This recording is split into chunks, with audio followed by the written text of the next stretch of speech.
Hi friends, जैसे कि आप जानते हैं किसी व्यक्ति को अगर कानों से सुनाई नहीं दे रहा है या बहुत कम सुनाई दे रहा है तो उसे दिव्यांग माना जाता है। लेकिन दोस्तों, इसके साथ कुछ कंडीशन भी होती है, जैसे कि उसे अगर दोनों ही कानों से नहीं सुनाई दे रहा है या बेहद कम सुनाई दे रहा है तो ही उसे दिव्यांग माना जाता है।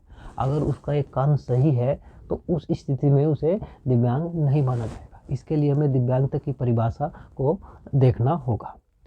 दिव्यांग किसे कहा जाता है? दोस्तों, एक व्यक्ति अपने शरीर के किसी क्षतिग्रस्त, कमजोर हो चुके या पूर्ण रूप से नष्ट हो चुके उस हिस्से की वजह से जिसका उसने यथासंभव इलाज भी करा लिया हो और इलाज के बाद भी उस हिस्से की वजह से वह अपना सामान्य दैनिक जीवन जीने में बेहद कठिनाई महसूस कर रहा हो, तो उस स्थिति में उस व्यक्ति को उस हिस्से की वजह से दिव्यांग माना जाता है।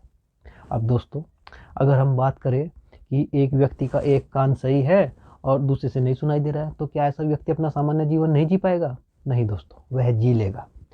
एक कान के व्यक्ति को अपने दैनिक क्रियाकलाप करने में, पढ़ाई लिखाई करने में, दूसरे से बातचीत करने में, बस में सफ़र करने में, कोई व्यापार, नौकरी, कोई अगर पढ़ा लिखा आदमी नहीं है, मजदूरी करने में और तमाम तरीके के दैनिक जीवन के जो भी कार्य होते हैं उसे करने में कोई दिक्कत नहीं आएगी। एक कान से अगर उसे सुनाई दे रहा है तो वह अपना जीवन जी लेगा।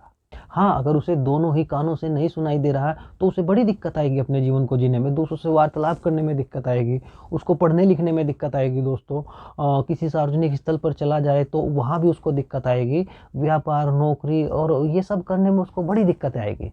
तो अगर दोनों ही कानों से उसे नहीं सुनाई दे रहा है या बेहद कम सुनाई दे रहा है तो ही उसे उस स्थिति में दिव्यांग माना जाता है। अगर एक कान उसका सही है तो दिव्यांग नहीं माना जाएगा। दोस्तों, ये एक कंडीशन आपके समझ में आई होगी, भली बात ही, दिव्यांगता की परिभाषा के आधार पर।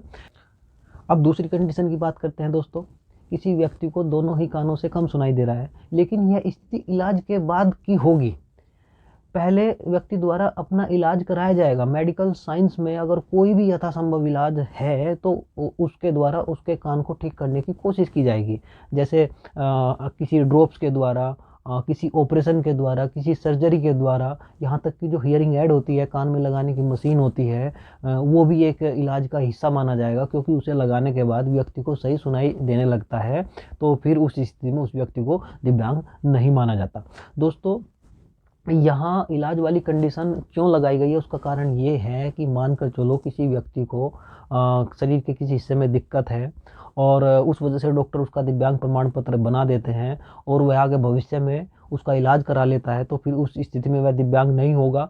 तो यहाँ विरोधाभास की स्थिति उत्पन्न हो जाएगी। एक जगह उसका दिव्यांग प्रमाण पत्र बन गया और दूसरी जगह वह ठीक हो गया। तो यहाँ डॉक्टर इस कंडीशन को भी लागू करते हैं कि यथासंभव इलाज उसके द्वारा कराया जाएगा और अगर उस इलाज के बाद भी वह ठीक नहीं हो पा रहा तो ही उसका दिव्यांग प्रमाण पत्र बनेगा, तो ही वह दिव्यांग माना जाएगा। अब दोस्तों, तीसरी कंडीशन की बात करते हैं। एक व्यक्ति है, उसने अपने दोनों ही कानों का यथासंभव इलाज भी करा लिया और उसके बाद भी उसे कम सुनाई दे रहा है दोनों कानों से, तो उसको दिव्यांग माना जाता है। लेकिन यहाँ कम सुनाई देता है का क्या मतलब है? दोस्तों, यहाँ भी एक कंडीशन लागू होती है कि उस व्यक्ति को दोनों ही कानों से 60 डेसिबल या इससे ऊपर की ही आवाज़ सुनाई दे रही है तो ही उसको दिव्यांग माना जाता है। अब दोस्तों, आप यहाँ कहेंगे कि यह डेसिबल क्या होता है? इसको मैं एक साधारण भाषा में आपको समझाना चाहूँगा। दोस्तों, हम जो बोलते हैं, मैं धीरे से बोल रहा हूँ, मैं और ज़ोर से बोल रहा हूँ और इससे भी ज़्यादा ज़ोर से बोल रहा हूँ, तो इस तरीके से जो हमारी आवाज़ है उसको उसकी जो लाउडनेस होती है उसको डेसिबल में नापा जाता है। जैसे मैं फुसफुसाहट कर रहा हूँ किसी के साथ, उसका जो डेसिबल होगा वह 30 डेसिबल के आसपास आएगा। जब मैं साधारण रूप से आपसे बात कर रहा हूँ तो इसका जो डेसिबल है वो 60 डेसिबल के आसपास आता है। अगर कोई हमारी मोटर कार है उसका डेसिबल 70 डेसिबल होता है। कोई ट्रक है हमारा, उसका जो आवाज़ होगा वह है 80 डेसिबल का होगा।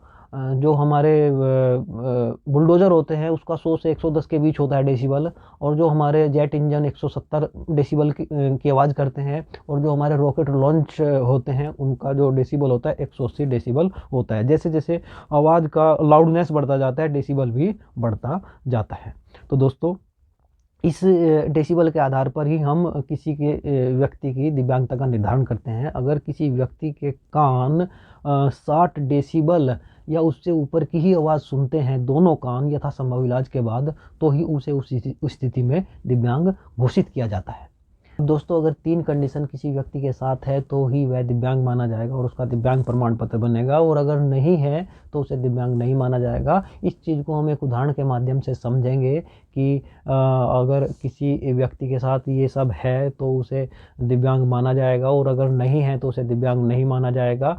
एक उदाहरण के माध्यम से इसको समझेंगे और देखेंगे कि अगर वह दिव्यांग है तो फिर वह अपनी कौन सी जाँच कराएगा, क्या क्या प्रक्रिया होती है, उस सब को हम एक उदाहरण के माध्यम से समझेंगे। मानकर चलिए दोस्तों, एक व्यक्ति है मोहन उसका नाम है, उसको कानों में समस्या है और उसको अपना दिव्यांग प्रमाण पत्र बनवाना है। अब हमें ये मालूम नहीं कि वो दिव्यांग सही में है या नहीं है, तो हम देखेंगे कि उसके साथ क्या क्या उसको करना पड़ेगा। सबसे पहले सोमवार के दिन वह दिव्यांग मेडिकल बोर्ड के सामने उपस्थित होगा। वहाँ डॉक्टर उससे साधारण रूप से बातचीत करेंगे, देखेंगे कि उस व्यक्ति को सुनाई दे रहा है या नहीं सुनाई दे रहा। कोशिश करेंगे डॉक्टर जानने की साधारण बातचीत से कि वह दिव्यांग है या नहीं है। उसके कान की जांच करेंगे, कान में कोई रुकावट तो नहीं, मैल वगैरह तो नहीं है, उसकी जांच करेंगे। फिर अगर डॉक्टर निश्चित हो जाते हैं कि हाँ इसके जो कान है, कान में मैल वगैरह भी नहीं है और लग रहा है कि हाँ सही में इसको दोनों कानों से नहीं सुनाई दे रहा, तो डॉक्टर उसकी जांच करेंगे। और जांच में एक टेस्ट होता है ऑडियोमेट्रिक टेस्ट, यह प्राथमिक जांच होती है, सबसे पहले डॉक्टर इसी को कराते हैं।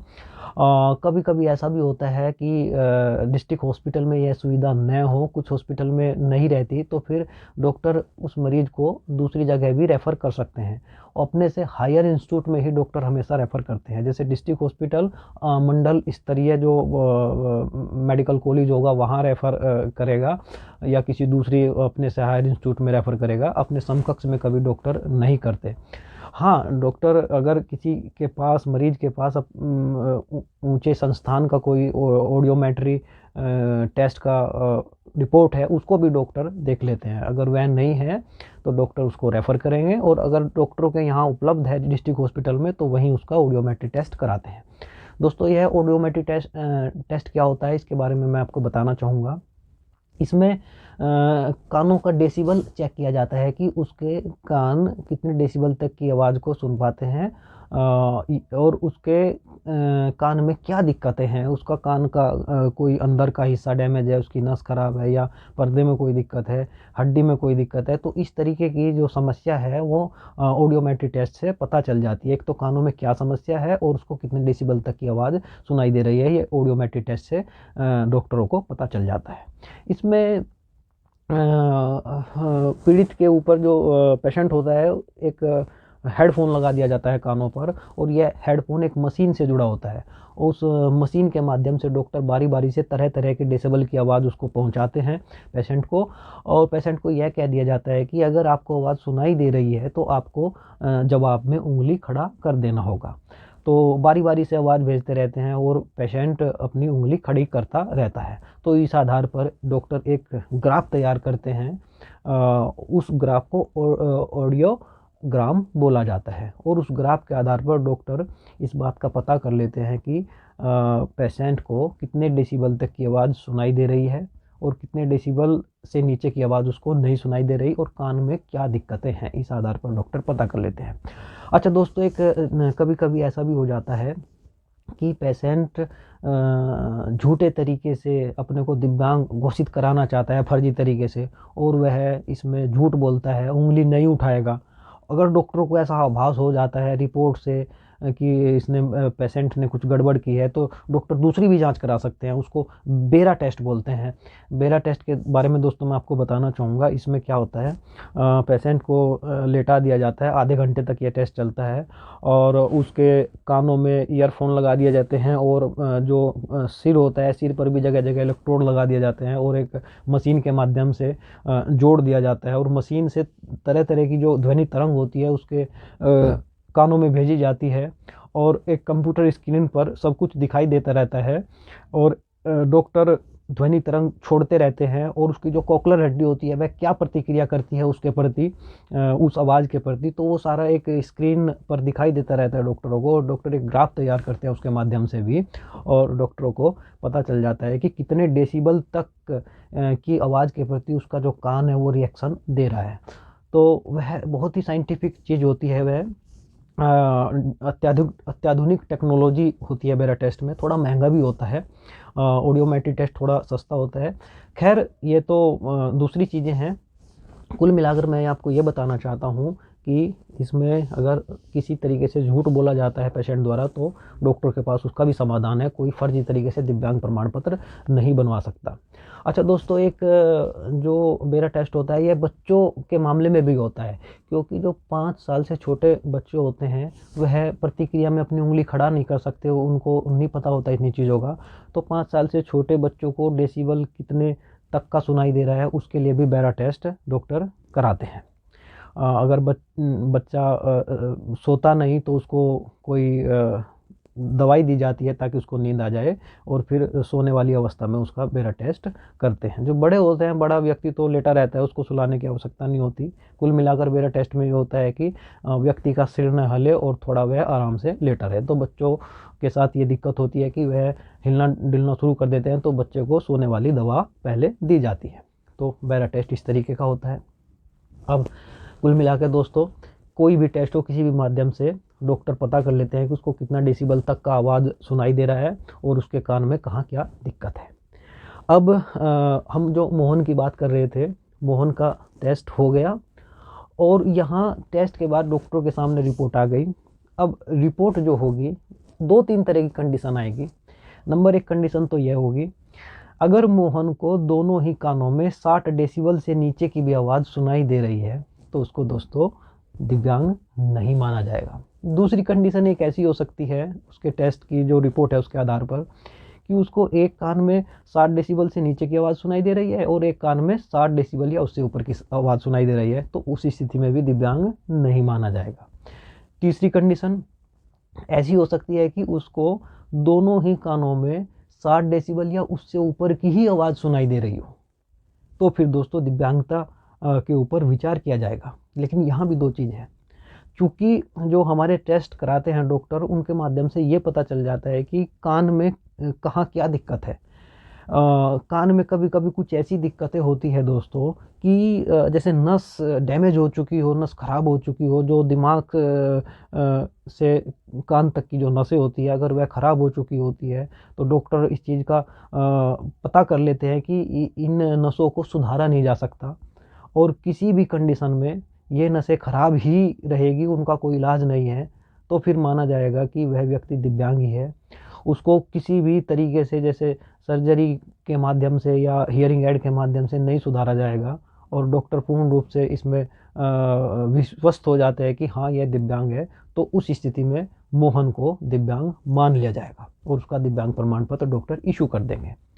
हाँ, एक कंडीशन यह भी हो सकती है कि मोहन को 60 डेसिबल या उससे ऊपर की ही आवाज़ सुनाई दे रही है, लेकिन डॉक्टर को ये पता है क्योंकि उसकी जो पैराग्राफ है, जो ऑडियोग्राम है, उसकी रिपोर्ट ये बताती है कि इसके कान में इस तरीके की दिक्कत है कि उनमें सुधार संभव है। हियरिंग ऐड लगाने के बाद उसको सही सुनाई दे सकता है, उसका जो कान है उनको कम डेसिबल की भी आवाज़ हियरिंग ऐड के बाद सुनाई दे सकती है। डॉक्टर उस चीज़ को पहचान लेते हैं और अक्सर दोस्तों ऐसा होता है कि हियरिंग ऐड लगाने के बाद उन व्यक्तियों को मोहन को सही सुनाई दे सकता है। तो फिर मोहन को डॉक्टर कहेंगे कि आप जाइए और हियरिंग ऐड लगवा ले, और हियरिंग ऐड मोहन को अपने खर्चे पर ही लगवानी पड़ेगी। वह किसी प्राइवेट जगह जाएगा, हियरिंग ऐड अपने कानों में लगाएगा। हाँ, डॉक्टर उसको ये ज़रूर बता देते हैं कि आपको ये वाली हियरिंग ऐड लगानी होगी। जो बेरा टेस्ट होता है और ऑडियोग्राम का जो रिपोर्ट होता है उसके आधार पर डॉक्टर बता देते हैं कि आप ये तरीके की हियरिंग ऐड इसमें लगवा लो। मरीज हियरिंग ऐड लगवाएगा, दोबारा फिर सोमवार के दिन डॉक्टर के पास आएगा और दूसरा ऑडियोमेट्री टेस्ट कराएगा। डॉक्टरों के पास सुविधा होगी ऑडियोमेट्री टेस्ट कर देंगे, नहीं तो फिर अगर सुविधा नहीं है तो रेफ़र करेंगे।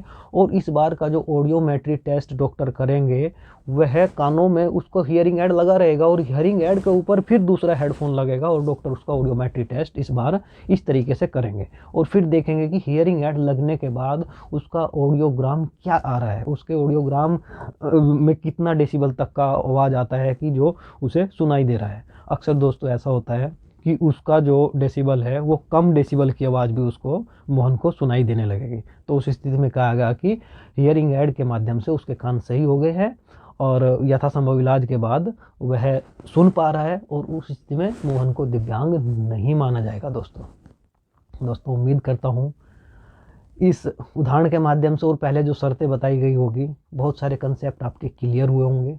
तो अगर आपकी जानकारी में कोई व्यक्ति ऐसा है, कह रहा हो कि उसका दिव्यांग प्रमाण पत्र डॉक्टर ने नहीं बनाया, तो आप उसे सब प्रक्रिया समझाइए, उसे सारी शर्तों को बताइए। और कोई व्यक्ति ऐसा कह रहा हो कि डॉक्टर उसे बार बार बुला रहे हैं, दोस्तों इसमें बार बार डॉक्टर द्वारा बुलाया जाएगा, यह एक प्रक्रिया का हिस्सा है। जब तक डॉक्टरों की संतुष्टि नहीं होगी, डॉक्टर कंफर्म नहीं होंगे, तब तक दिव्यांग प्रमाण पत्र नहीं बनाएंगे। उसको रेफर भी डॉक्टर कर सकते हैं, बार बार रेफर कर सकते हैं।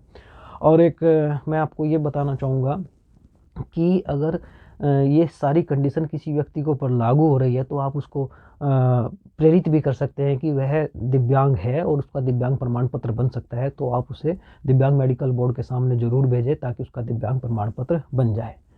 तो उम्मीद करता हूँ दोस्तों इसके माध्यम से आपका बहुत सारा कंसेप्ट क्लियर हुआ होगा। बहुत बहुत धन्यवाद।